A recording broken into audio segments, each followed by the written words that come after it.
Hello everyone, চলে এলাম আজকের নতুন ভিডিওতে। আজ আমরা কথা বলবো বিগত বছরের সেরা কিছু ল্যাপটপ ব্র্যান্ড নিয়ে যাদের চাহিদা মার্কেটে ছিল বেশি। আশা করছি ভিডিও শেষ পর্যন্ত আমাদের সাথেই থাকবেন।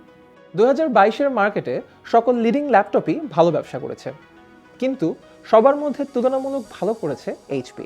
এইচপি মার্কেট থেকে গত বছর প্রায় 34.76% শেয়ার তুলতে সক্ষম হয়েছে। আসুস তুলেছে 21.19%, ডেল তুলেছে 17.43%। যদি আমরা প্রসেসরের উপর বিবেচনা করে ল্যাপটপের সেল দেখি, সেখানে Core i7-এর তুলনায় Core i5-এর সেল ছিল বেশি।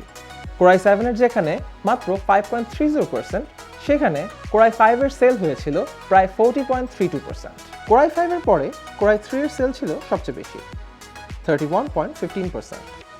অন্যদিকে Ryzen 5-এর সেল হয়েছিল 7.43%। ডিসপ্লে সাইজকে সূচক ধরে আমরা যদি ল্যাপটপের সেল দেখি, সেক্ষেত্রে 15 থেকে 15.6 ইঞ্চির ল্যাপটপের সেল ছিল বেশি। মার্কেটে তাদের সেল হয়েছিল প্রায় 77.88%। 14 থেকে 14.5 ইঞ্চির ল্যাপটপগুলোর সেল 17.93%। 13 থেকে 13.6 ইঞ্চির ল্যাপটপগুলোর সেল হয়েছে 3.42%। গেমিং ল্যাপটপের সেগমেন্টে আসুস চলে এসেছিল গত বছরের শীর্ষে। মার্কেটে তাদের সেল হয়েছিল প্রায় 61.67%। লেনোভোর সেল ছিল 12.23%, এমএসআইয়ের সেল ছিল 7.92%। সেরা ল্যাপটপ সিরিজের মধ্যে শীর্ষে রয়েছে HP 1415, ডেল ইন্সপায়রন 3000 এবং HP প্যাভিলিয়নের মতো মডেলগুলো।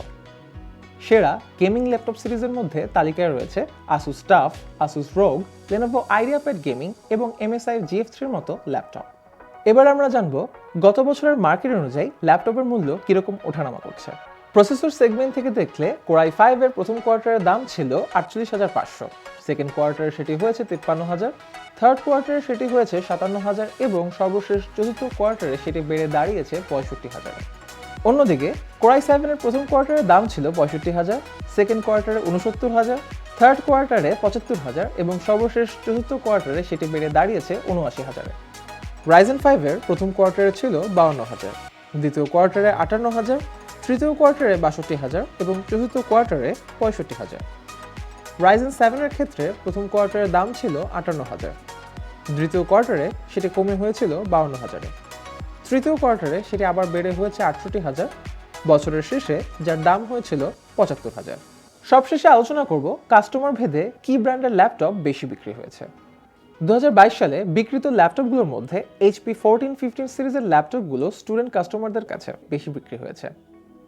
ডেল ইন্সপায়রন সিরিজের ল্যাপটপগুলো বিক্রি হয়েছে টিচারদের কাছে। গেমার এবং ফ্রিল্যান্সারদের জন্য বেশি বিক্রি হয়েছে আসুস। অফিস এক্সিকিউটিভদের কাছে সবচেয়ে বেশি বিক্রি হয়েছে লেনোভো আইডিয়াপ্যাড এবং HP 1415 সিরিজের মতো ল্যাপটপগুলো। সবশেষে প্রধান নির্বাহী কর্মকর্তাদের মাঝে বেশি বিক্রি হয়েছে আসুস জেনবুক এবং HP এলিটবুকের মতো ল্যাপটপগুলো।